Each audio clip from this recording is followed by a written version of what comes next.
What is going on, everybody? Happy Tuesday afternoon, and welcome into the FanDuel Fantasy Q&A, where we are taking your questions to get you set for tonight's slate of MLB DFS. My name is Jim Sadas. I am a senior writer and analyst for numberFire.com, here to take a look at tonight's main slate over on FanDuel, breaking down all the big decision points. The big decision point for today is to Scherzer or not to Scherzer? And it's definitely not an easy question to ask, and it's not an easy question to answer either, because there are a lot of ways you can break this one down. I will certainly be willing to give my thoughts. But, of course, as always, be sure to send in your questions that you may have throughout today, whether you're watching on YouTube, Twitch, or Facebook. YouTube, put them in the comments section, and I will get to as many of those as I can.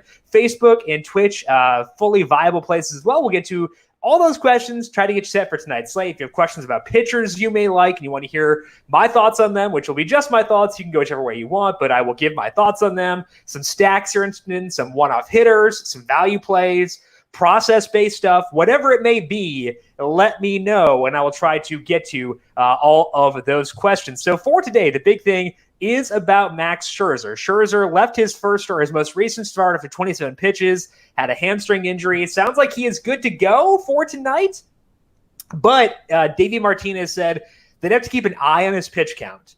That to me says he is usable. For cash games, I don't know about Scherzer. I think that I'm leaning towards saying no. The problem is there aren't a ton of great alternatives on this slate, so it's tough to say I want to go at Scherzer in cash or I want to go somewhere else. But I think for tournaments, Scherzer is definitely on the radar. So to me, the answer is yes, I want to go Max Scherzer, and that will be the context through which I am viewing tonight's slate. First question is from Aaron, top stack for tonight. So I think it kind of depends on what you think of the Diamondbacks. They're facing Kyle Freeland. He is a lefty. They have Andy Young batting leadoff. He is $2,500. Really good power numbers in the minors. From an individual hitter perspective, I think that Young is really fun, and there are other Diamondbacks you can use. So you can definitely go to the Diamondbacks as your number one stack. I think it would probably be them for me. I think that the Cubs are in consideration. They're facing Adam Plutko. Plutko starting on short notice with Mike Clevenger being a big old dummy and putting on the restricted list because he violated COVID-19 protocols and put his team in danger. So, I think that the Cubs are in a good position against Plutko. Ian Happ is batting sixth tonight, which is higher than I was expecting. So we can go there too. So I think the Cubs and the Diamondbacks are probably my top two options for tonight's slate. That's where I'm leaning as of right now. I also do like the Angels against Mike Fire. So those are the top three. If I had to pick one, I guess I would lean with the Cubs. But it's pretty tight regardless. Alvin is asking, do you like the Nationals or the Astros bats? The Astros are facing Tyler Anderson. Not terrible numbers, pretty terrible matchup for him because the Astros are just disgusting across the board against lefties, as you can see here. Anderson has tended in general to do a decent job of limiting hard contact. So the Astros, I'm not as high on them, especially considering that I do like the Angels and have the Diamondbacks, and I have the Cubs I can turn to. So they're not super high on my list, but they're not totally out of play just because Anderson is not a high strikeout guy, and that's what we need to avoid. So they're in play. As far as the Nationals go, they're facing Rick Porcello. Porcello, he allows a lot of hard contact. He's been a little bit better recently, Porcello has. Let's pull up his page here over on Fangraphs. I know that the perception of Porcello is really bad and the results have been quite bad. So I think you can definitely go at the Nationals. I tend to be a little bit lower because I'm not as high in the Nationals offense as a whole. Really bad results. 6.92 ERA, 5.52 last year. Bad peripherals. He's gotten a little bit better recently. He's been changing up his pitch mix as every pitcher does, throwing his four-seamer less in favor of sinkers. He's also throwing more sliders. So the sample's okay on Porcello, and his peripherals have been there, but he's still allowing a ton of hard contact. So I would say I am okay with the Nationals and the Astros, Alvin. They're not in my top three stacks, but I'm okay with them, I think is the way that I'd phrase that. Question over on Facebook from William. Would you pick Dylan Bundy and Ross Stripling for tonight? Bundy was a tough guy for me to decide on. He's facing the Athletics, and they're a really good team, which is why when I did the solo shot this morning, Dylan Bundy was not within my top three pitchers. But the Athletics will strike out, 23% strikeout rate against righties. Bundy is at home. He has been awesome. This year, he's been cutting down and forcing fastball usage, which is exactly what you want if you are someone who wants Dylan Bundy to succeed, which I do, because he's had such a rough time. It's fun to see guys who have struggled thrive. So I want Dylan Bundy to succeed, and I want him to keep throwing that forcing fastball less, and it's turned into good results this year. The problem that I have, the reason that I have pause with Bundy is that he has done that against lesser competition. He did do it against Oakland in his first start, but now they've seen him once, and then Seattle twice. Seattle is not a good offense. So I think that Bundy is definitely in play, but he's not my top option for tonight. He is a tough guy to decipher. I believe in the changes and I believe what he's done. I just think it's a tough matchup. So that's why I'm a little bit lower on Bundy. As far as Stripling goes, he is my number 3 pitcher for tonight. Facing the Padres, I've been disappointed with Stripling's numbers so far this year, a 22% strikeout rate. He does have 7 strikeouts in 2 of his 3 starts, though. Just happened to have 1 low strikeout start against the Diamondbacks.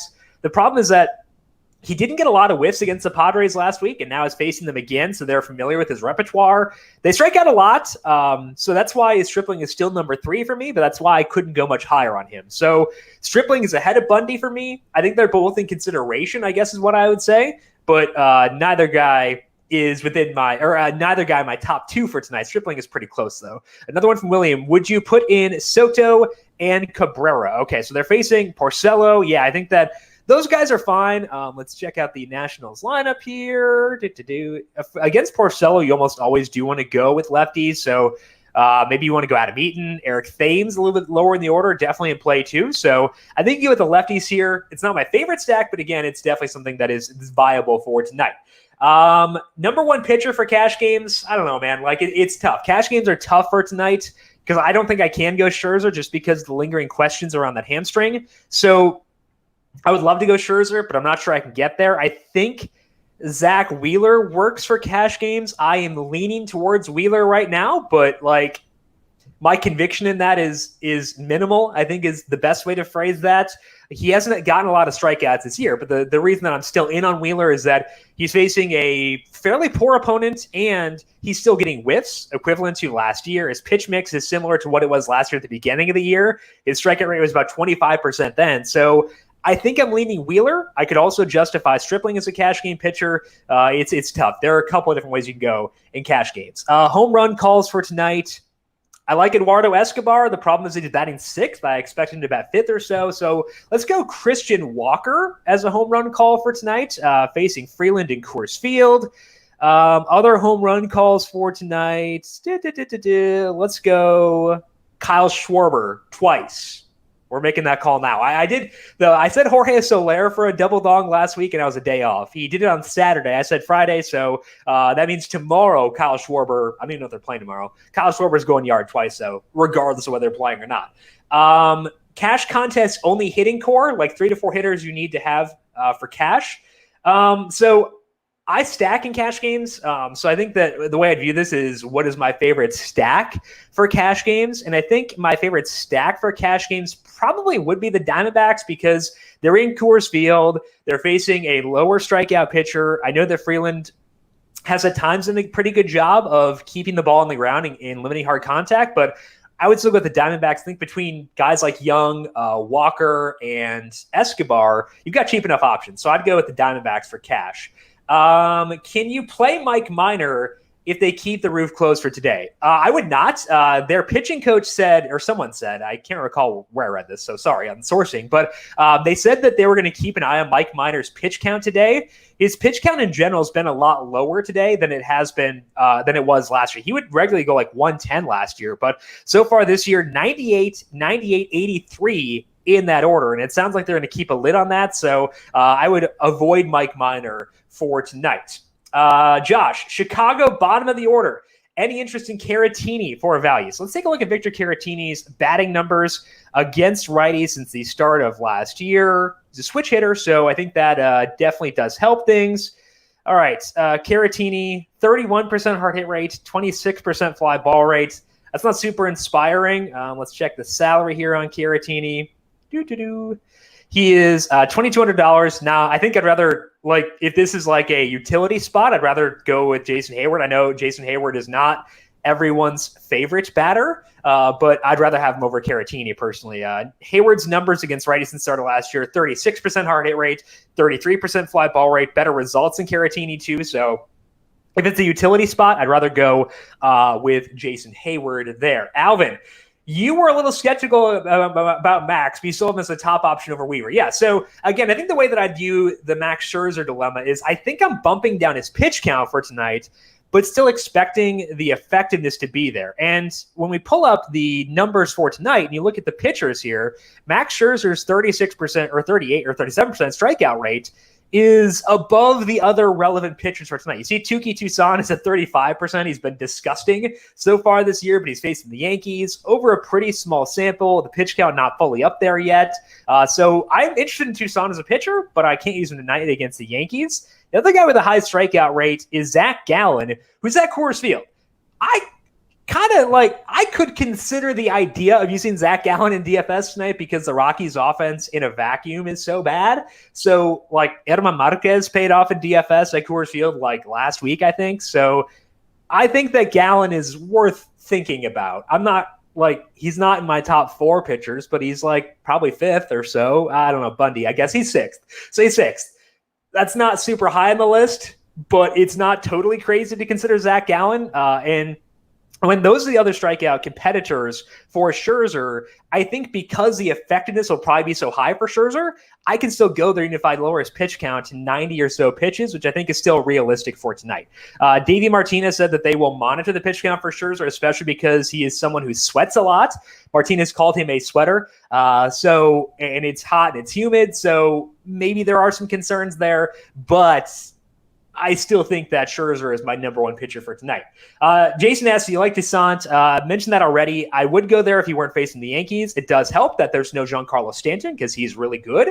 So it's not as bad of a matchup, but even as you see here with the Stanton off the roster, the Yankees WRC plus against righties is 118. So that's tough. So I'm not going to Toussaint yet because there are other viable options, but I do want to see what he does because if he is competent tonight, I'll go at him in the future.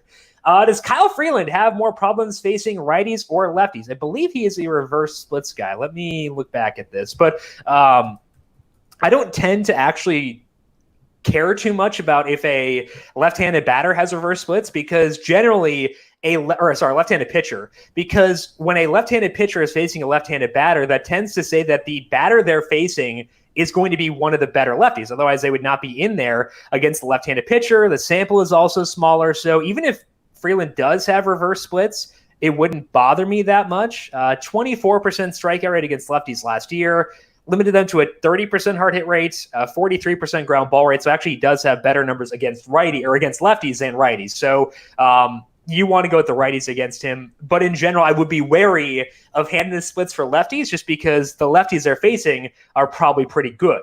Constantine, awesome name. How do you feel about going about Joe Adele today as a cheap play? I think that because the Angels have other cheap options on their team, like Tommy La Stella, I know you all probably are not as enthused about Tommy La Stella, but I adore Tommy La Stella. He's $2,500. Shohei Ohtani is $3,000. Lots of power this year. Brian Goodwin is $2,800.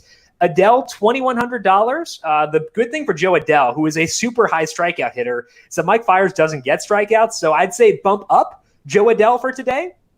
But not my favorite Angel. But like, hey, if you need $2,100, you can't get up to Goodwin or Ohtani. Sure, I think that Joe Adele is in play. So Constantine, I would consider that for sure. Ooh, I missed a lot of Facebook questions. Okay, let me try to get through these here. Rob is asking, is it bad that I want to pitch Freeland in Colorado if I don't go Scherzer? I would not go Freeland. His strikeout rate is very low. It is almost impossible to have a good FanDuel day without strikeouts, so I would not go at Freeland. Is there a $6,600 chipper or pitcher you like best of the three? So $6,600 pitcher. Okay, so let's see what the names are here. Those names for the $6,600 pitchers are Brandon Bielak, Garrett Richards, and Tyler Alexander. Alexander's not stretched out. Bielak, I guess I'd probably go Bielak. I'd rather just spend up for someone like Zach Gallen. I know this is stupid. Like, it's going to go very poorly for me to endorse Zach Gallen, but I'd try to get there versus spending all the way down there. But if I had to pick, I would go with Belak. Do you think Acuna will perform well tonight? He's a very good hitter. I haven't seen if he's in the lineup because I've not checked out the Braves lineup. The Braves are facing Jordan Montgomery, so probably he's a very good hitter if he's in the lineup. A different site, 10-man or 10-person tournament. What two pitchers, what bat am I getting in? Tim, if you play a different site, you only need one pitcher. So come on over to the other site, the better site, this site, and try that out instead. Just one pitcher there. William, would you stack Story and Blackmon today? I wouldn't, because I like Zach Gallen as much as I do. 31% strikeout rate in the sample. I believe that's when he's been throwing his four-seam fastball or throwing his...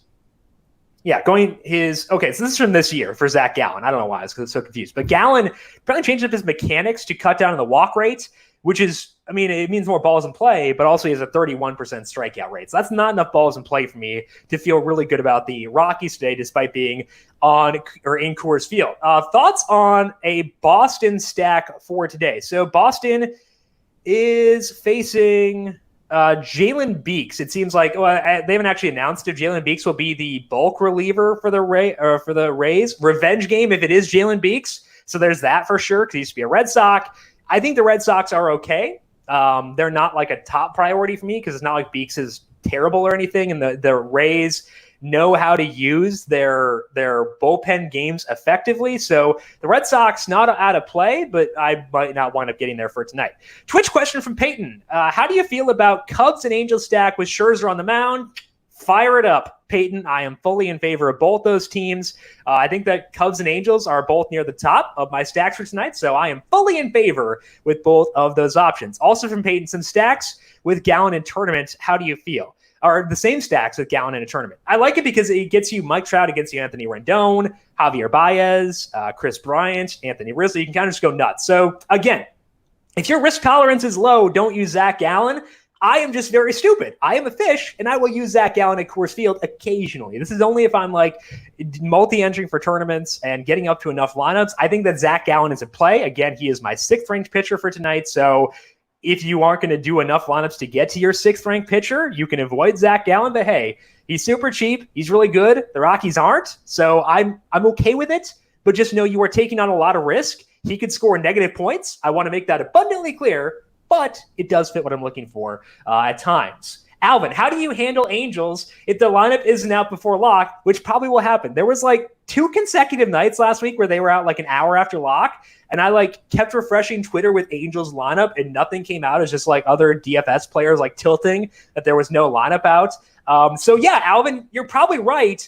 The lineup probably won't be out, but I think now we have a pretty good idea of what to expect out of this Angels lineup. They've used Tommy La Stella batting second each of the past 2 days, even though one of them was against the lefties. So I think we can say pretty definitively that La Stella will bat second for them.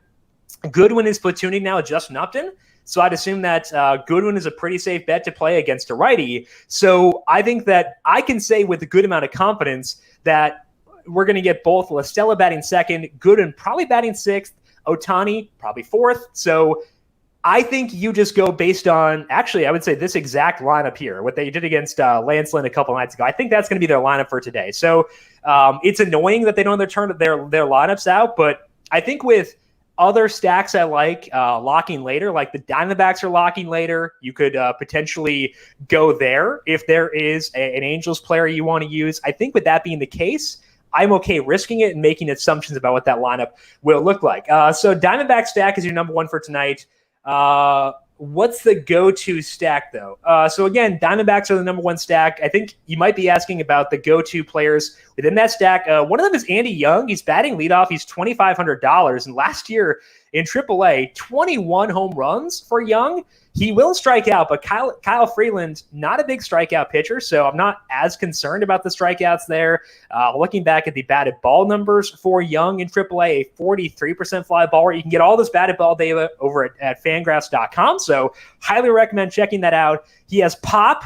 He's batting first. He's $2,500. He's at Coors Field. sign me up, man. So I think that your Diamondback stack begins with Andy Young for tonight. I think that outside of that, like Christian Walker would be definitely in consideration as being a staple for me. He's batting fifth. He weirdly has like kind of reverse platoon splits where his numbers against lefties aren't as good from a batted ball perspective as they are against righties, but still very okay with him. Starling Marte, I like him, but it's Starling Marte. Eduardo Escobar has good power numbers against lefties too. So I would say these two guys here, Walker and Escobar, Andy Young at the top, and then, Marte, one of the Martes, or maybe Carson Kelly too, depending on what you need from a salary perspective. Last question, any changes to your stack rankings? I think I'm moving the Cubs up. I've been warming to the Cubs. We also get Ian Happ batting sixth, which I think is always fun. 40% hard hit rate for him against lefties. Whoopsies. Let's go back to righties here. I was going to go to the Diamondbacks, but decided against it. So really good numbers for Happ against righties since the start of last year, batting sixth, $2,700. You pair Happ with Kyle Schwarber, and we're living, baby. So I would say the Cubs moved up for me is the one change for me. Arizona lineup. Oh yeah, okay. So we just went through that, Mateo. Hopefully that was helpful on Andrew Young. Per the Nats beat reporter, Davey Martinez says there are no restrictions on Max Scherzer for tonight. They'll watch him closely, but he's going to pitch as much as he can pitch.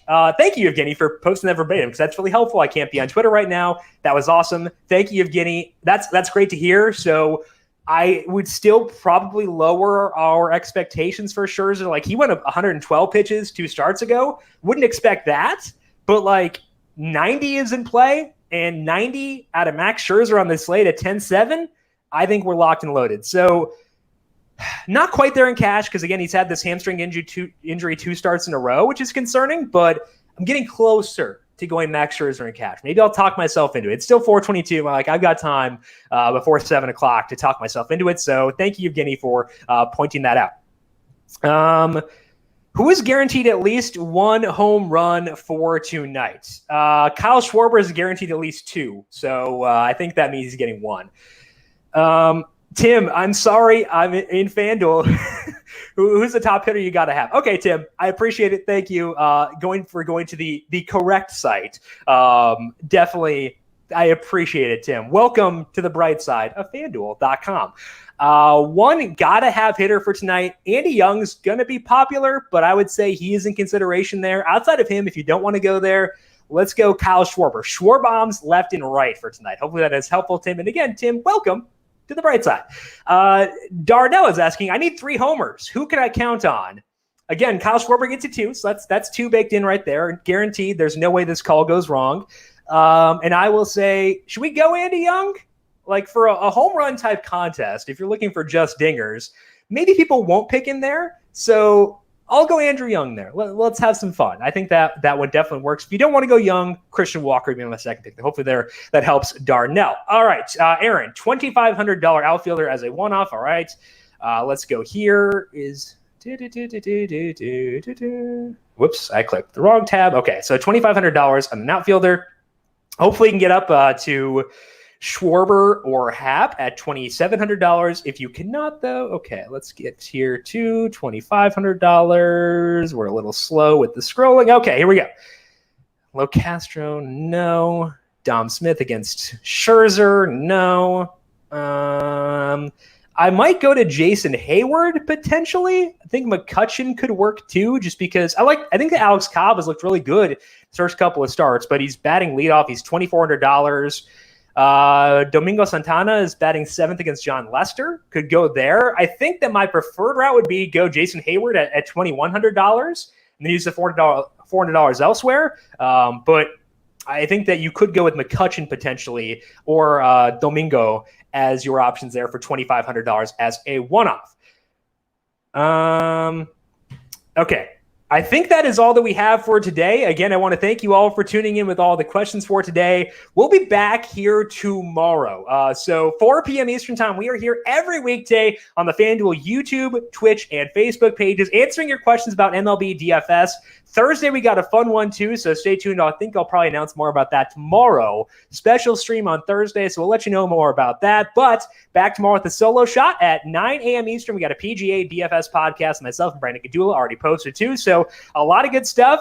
Make sure you are subscribed to the FanDuel YouTube page, the FanDuel Twitch page, and the FanDuel Facebook page to get notifications as we go live every day. Big thank you to Calvin Theobald, our video producer, for running the video side of things here today. Thank you, Cal, as always. And thank you to everyone for tuning in. Good luck tonight. Let's see a couple of dingers out of Kyle Schwarber. We'll talk to you again tomorrow. This has been the FanDuel Fantasy Q&A.